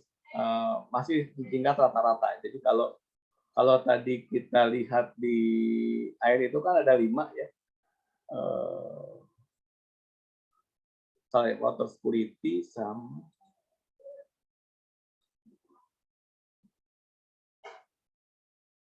oh iya 2 lupa. Ya, jadi economic dan environment itu masih memerlukan datanya ya. Padahal 2 poin itu ya dalam dan ini kami sampaikan dalam studi ini, 2 poin itu betul poin yang paling penting ya. Kenapa? Karena kualitas air itu akan berdampak pada harga air karena nanti ada kos pengolahan dan seterusnya. Tetapi ya apa boleh buat ketika datanya tidak ada dan tidak comparable maka kemudian tidak kita lakukan. Nah, kemudian seperti biasa kan karena ini ada produk untuk memperlihatkan Indonesia, kita dalam bentuk peta ya. Jadi in general ya untuk water security. Kenapa misalkan loh, Sumatera ini banyak ketersediaannya lebih tinggi dibandingkan dengan di tempat lain. Untuk urban ya, untuk urban water security ya, ini kan sebetulnya karena agregat ya. Dari sini kan nanti kita bisa turunkan ke tingkat kabupaten, turunkan lagi ke tingkat kecamatan, turunkan lagi ke tingkat desa. Itu yang saya sampaikan. Saya mencoba kemarin di tingkat desa. Nah ini untuk yang water related disaster. Kalau nggak salah kita kumpulin semua juga. Oh enggak. Nah ini kalau di overlay semua ya kita mendapatkan karena ini indeks itu kan sebetulnya dan indeks ini kita melakukan rasio perbandingan antara mana yang lebih rentan. Kenapa kita bagi per subsektor ini kan untuk menjadi dasar perencanaan nanti. Jadi untuk daerah-daerah yang berwarna merah ini ya di urban water security kan tadi saya sampaikan berarti ada 3 sanitasi, pengolahan air kotor dan drainase. Jadi kita lihat ya 3 poin ini memberikan gambaran ya bahwa itu sangat penting. Jadi ini kenapa Aceh cukup tinggi. Jadi begitu kami lihat ya pasca tsunami Aceh itu infrastruktur di Banda Aceh itu bagus. Nah, karena kotanya bagus ya, jadi sepanjang yang mau saya lakukan cukup bagus, sehingga begitu data-ratakan satu satu provinsi, dia dapat bagus, high gitu ya, kira-kira begitu. Untuk urban water very high. Nah, demikian juga kenapa ini di Maluku Utara ya dapat yang berwarna very high juga gitu ya, karena kotanya satu ya, yaitu kota Ternate, bagus semua para infrastruktur keairannya, maka dapat yang berwarna high ya, urban water. Kira-kira kira-kira itu cara apa namanya, cara penilaiannya kita menggunakan konsep resilient tadi gitu. Itu apa yang bisa saya sampaikan ya. Ada diskusi silakan. Mungkin ini kan terakhir mungkin ada ide-ide riset gitu Pak, atau ada beberapa poin itu Bu ya yang mau, kan nanti tugasnya saya buat ya sebagai untuk panel saya, nanti akan saya upload ya. Tadi lupa, saya belum sempat. Jadi intinya seperti saya sampaikan kemarin di kelompok sebelumnya, bahwa Ibu ini kan menggunakan konsep yang ada dari satu tujuannya membuat riset apa, konsepnya apa gitu, yang climate related lah. Jadi jangan sampai nggak ada kata-kata climate-nya nanti, atau di rujukannya itu sama sekali nggak ada climate-nya gitu Pak. Ya, jadi semakin banyak rujukan-rujukan. Jadi misalkan Ibu mau ini kan penilaian resiko, jadi mungkin saya kasih gambaran lah judulnya. Penilaian resiko pada petani karet misalkan, penilaian resiko pada karet, atau Ibu mau penilaian resiko iklim pada perhutanan sosial misalkan ya. Ya, karena kebetulan di kajian yang ini teman-teman tuh sedang melihat peran perhutanan sosial di dalam pengembangan kampung iklim. Itu sedang dilihat ya, bagaimana karena salah satu poinnya adalah untuk pengambilan kebijakan itu adalah transfer dana desa. Desa-desa itu kan banyak juga menggunakan perhutanan sosial kan gitu Bu ya, karena dia sangat dekat. Lalu bagaimana keterkaitan antara si Kementerian Kehutanan yang memang dia memiliki program perhutanan sosial, lalu bagaimana dana desa itu bisa terintegrasi yang kemudian KLHK programnya kan kampung iklim gitu kan. Nah, itu kan kampung iklim kan, karena kenapa kampung iklim, Pak Presiden kan membuat statement yang saya juga nggak tahu siapa yang bisikinya, bahwa Indonesia sampai 2024 akan memiliki 20.000 kampung iklim. Nah, sementara program kampung iklim ini sejak tahun berapa ya? Itu baru 5.000 gitu. Lebih dari 20 tahun baru 5.000. Lah ini sekarang 2021, 2024 mau 20.000. Entah dari mana 15.000, gimana cara mencapainya juga ya dan cuma apakah itu menjadi indikator kinerjanya Dirjen PPI ya, saya juga nggak tahu tuh ya. Karena kan kalau itu memang indikator kinerja PPI, maka itu kan indikator ini Bu Menteri ya, Bu Menteri Kehutanan, Bu Menteri Lingkungan Hidup dan Kehutanan. Nah, makanya kemudian yang di dalam satu kementerian kan perhutanan sosial dan kampung iklim. Apakah mengintegrasikan pembiayaan perhutanan sosial itu bisa ya. Jadi sebetulnya ini yang disebut itu adalah kampung iklim kan punya indikator-indikator ya, indikator iklim A, B, C, D. Jadi misalkan desa A punya katakanlah simpelnya dia memiliki tempat pengolahan sampah, masyarakatnya sudah memiliki aksi mitigasi. Jadi topiknya kayak seperti itu, kemudian dituliskan dalam bentuk latar belakangnya apa gitu Pak ya. Jadi kasih sinopsis penelitian lah Pak gitu ya. Tapi materi dari mata kuliah terkait iklim gitu. Jadi latar belakangnya apa, metode yang akan digunakan apa gitu. Ya, betul sih nggak ada kita yang melakukan. Tapi paling tidak si flow tadi itu ya. Jadi misalkan tadi saya memberikan contoh cara memberikan penilaiannya, itu ada statistical metodenya ya. kita punya indikator, kita bagi 5 aja gitu. Itu dasarnya dari siapa gitu. Jadi Bapak Ibu merujuk. Jadi poinnya itu, jadi buat pengganti untuk metode itu sinopsis penelitian mengenai terkait dengan perubahan iklim. Nah, judulnya saya silahkan saja. Jadi sinopsis penelitian tentang perubahan iklim, tentang resiko perubahan iklim. Silahkan disesuaikan dengan minat dan ya yang sedang dikerjakan Bapak Ibu. Jadi seperti saya sampaikan, yang Pak dulu yang tahun lalu itu yang dari PLN itu tadi penilaian resilient, ya, penilaian resilient jaringan gardu PLN, karena itu PLN. Jadi beliau menjelaskan bahwa yang jadi isu PLN itu kan sebetulnya kajian butuh. Secara kebetulan ada Bu Kamia Handayani, dia Vice Special Convey ke Direktur PLN, yang menilai kerentanan suplai batu bara. Jadi PLN itu kan meskipun sudah tergabung dengan Jamali, Jawa Madura Bali, pembangkitnya itu kan ada di Jawa ya. Ada di Jawa ya. Jadi ada di Paiton, itu sepanjang utara itu kan banyak. Nah, yang menjadi masalah itu adalah suplai si batu baranya itu tergantung dari cuaca. Batu bara kan dibawa dengan tongkang.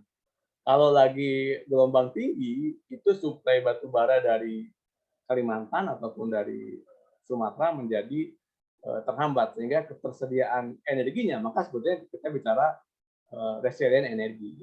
Nah, saya lupa namanya, Pak Padekan itu mencoba membuat mensimulasikan yang sama untuk listrik di Palembang. Palembang ini kan banjir dan seterusnya. Poinnya adalah apakah si gardunya itu harus ditinggikan. Kalau yang tadi suplai batu bara berarti perlu pit tile, tempat penyimpanan yang lebih gede kan. Cuman kalau kita gedein juga gitu, terus ini kan itu disertasinya Bu Kamia itu. Kalaupun kita gedein tapi nggak kejadian gitu ya, akhirnya si batu baranya numpuk gitu. Jadi si Indonesia Power, kan anak buah perusahaan itu kan Indonesia Power, itu akan oversupply. Nah, disitulah ada pemodelan adaptasinya, bagaimana yang adaptif. Lalu kan sekarang muncullah RDF yang kita menggunakan sampah itu. Sampah di pack, itu sebetulnya fungsinya itu adalah sebagai cadangan. Jadi belum menjadi bahan bakar utama dari tetap batu bara, tetapi ketika suplai batu bara dari luar Jawa berkurang, maka digantikanlah dengan RDF. Karena RDF sendiri kan teknologinya masih mahal ya. Jadi begitu suplainya berkurang, maka si sampah tadi di price dijadikan RDF, kemudian masuklah itu sampai sekarang yang kita gunakan. Itu adalah salah satu riset dari climate adaptation yang kemudian menjadi upaya dimitigasi.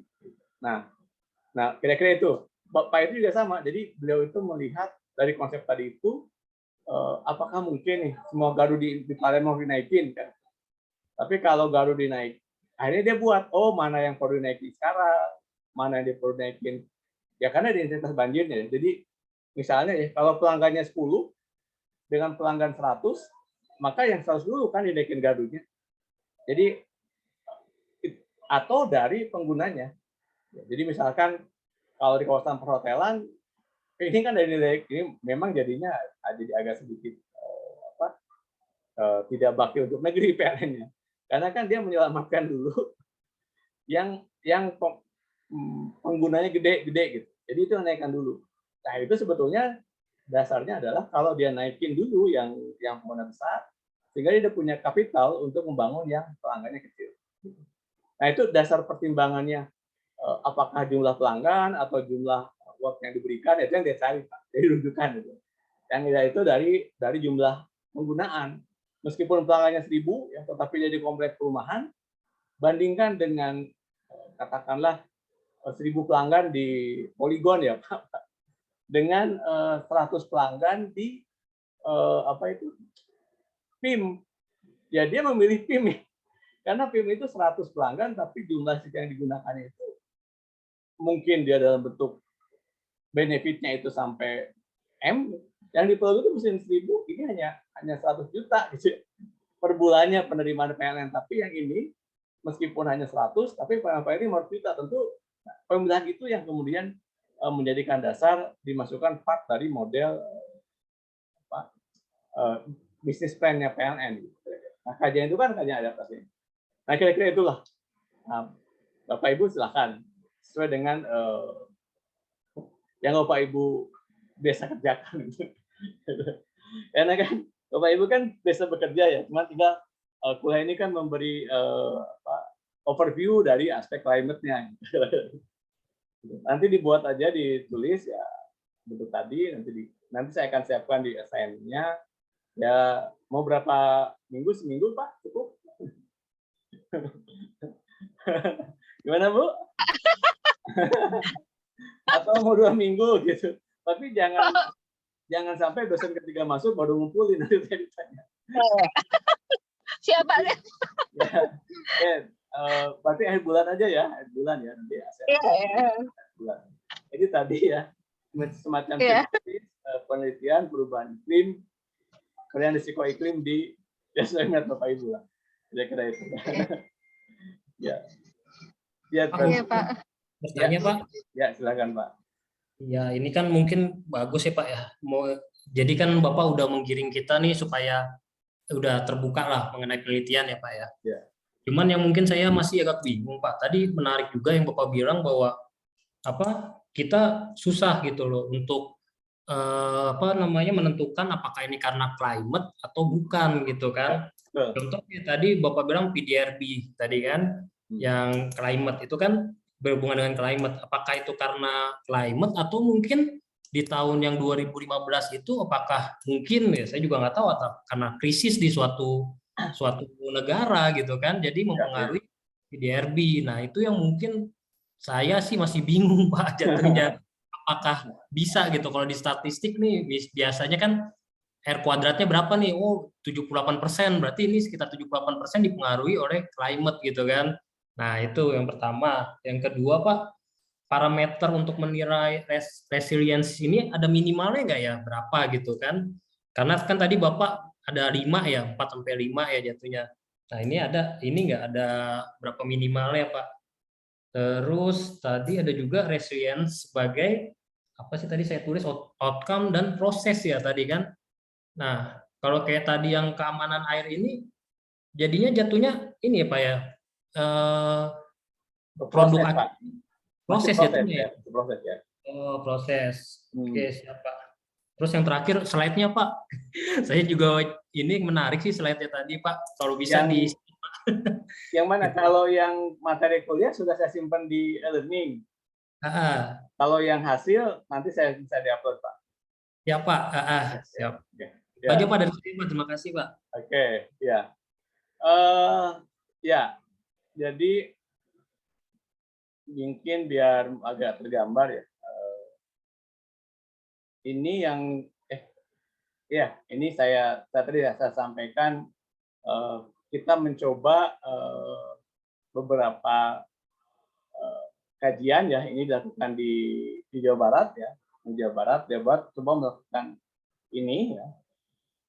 Kemudian tadi kita juga pada saat diskusi ini kan Bapeda, terus ITB sama Bapeda Sumedang Pak. Kita coba nih di satu, kita biasanya banyak di Sumedang, kita banyak yang di Sumedang. Kenapa? Karena yang tadi Bapak sampaikan, untuk membuktikan bahwa ada climate factor-nya itu, kita harus generate dulu datanya, kira-kira gitu ya. Kita harus generate dulu datanya sehingga itu kita ketemu. Nah, pada saat kita generate pun itu ada beberapa hal ya.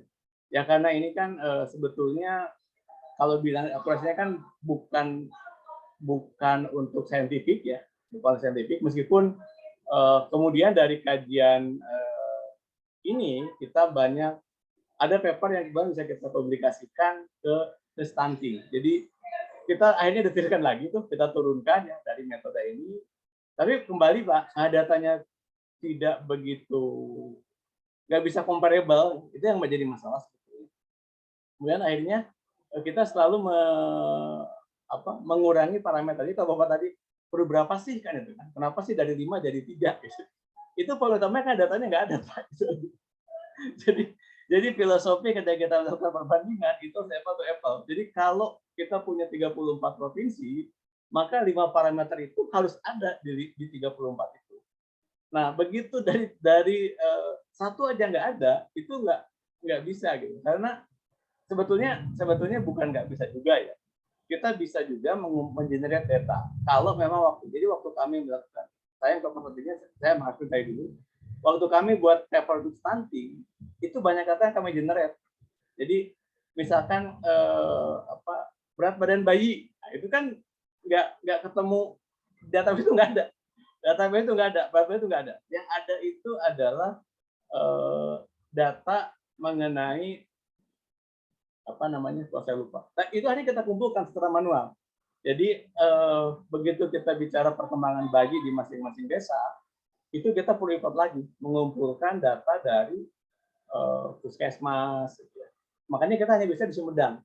Tapi setelah Sumedang kita lakukan, kita presentasikan di Bapeda, caranya kita lakukan seperti ini. Nah, kemudian si Bapeda Jawa Barat meminta untuk sajian stunting ini dilakukan oleh Bapeda lain, Pak. Gitu. Akhirnya, karena kan sebetulnya datanya harus, jadi saya sampaikan bahwa ini kita nggak bisa lakukan di tempat lain kalau ini nggak ada. Tapi metodenya kita kasih. Sampai ini kan menggunakan cPanel Pak namanya. Sebentar. Nah, jadi ini kita kasih Pak. Jadi ini untuk membuktikan bahwa hubungan antara PDRB dengan curah hujan. Jadi kabupaten itu masukin aja angkanya. Nanti ketemu korelasinya. Ini menggunakan statika, Pak. Jadi karena beberapa Jawa itu menggunakan statika semua, sudah disampaikan. Masuklah data ininya, nanti kita akan dapat. Jadi poin ini yang kemudian menghitung berapa besar sih bahwa betul itu pengaruh curah hujan, bukan karena kesuburan tanahnya berkurang dan seterusnya. Nah, data ini yang kita coba ya. Jadi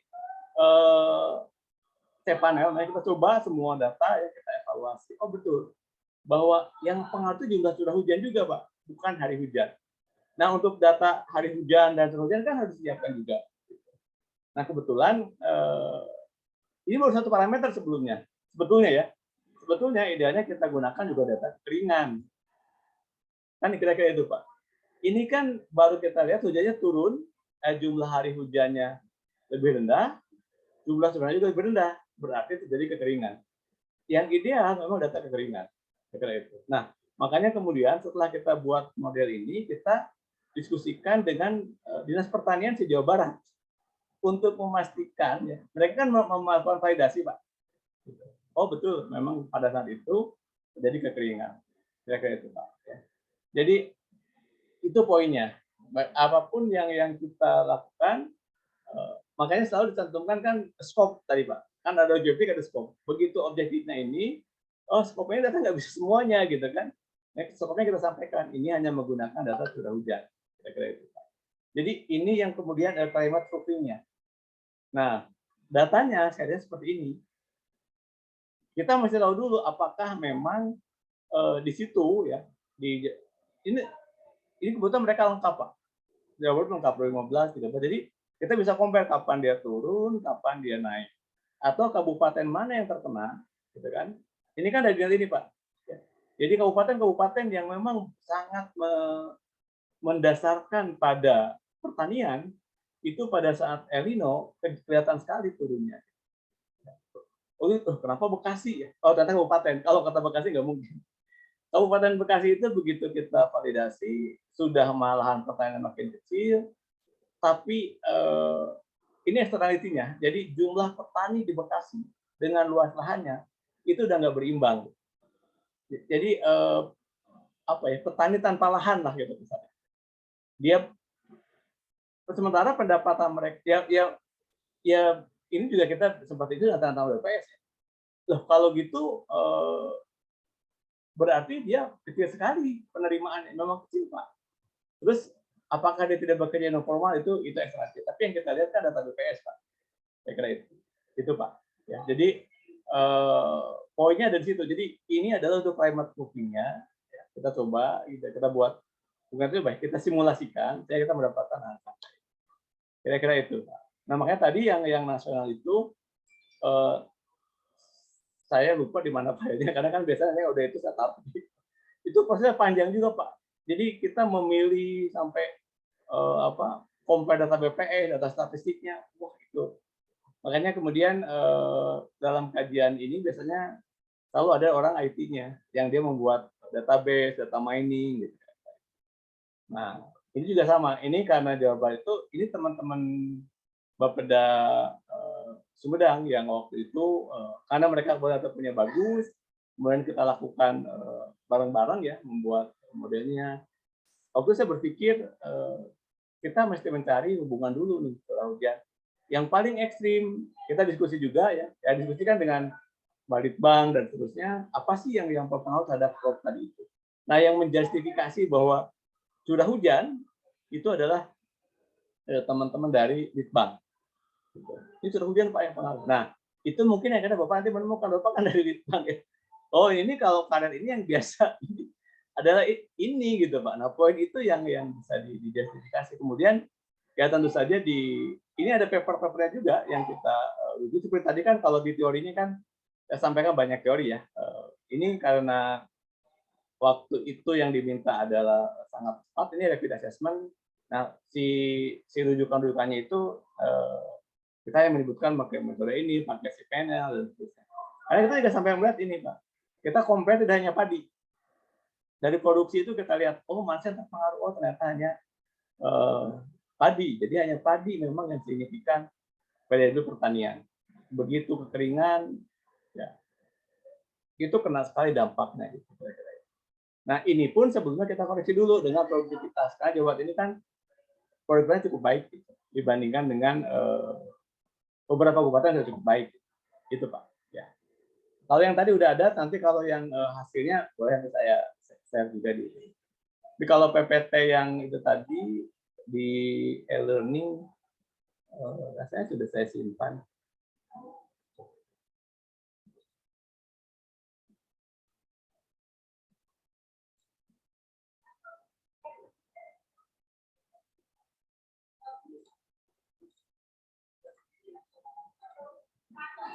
Ini sudah saya, yang ini Pak, materi ke-6. Ya, ini yang tadi teorinya. Ya. Oke. Tapi kalau hasilnya belum saya ini kan. Tapi kalau mau lihat nanti saya share juga. Oke, kira-kira itu ya. Berarti nanti saya siapkan assignment-nya di akhir bulan ya. Oke, nggak apa-apa. Ya, ada lagi Pak?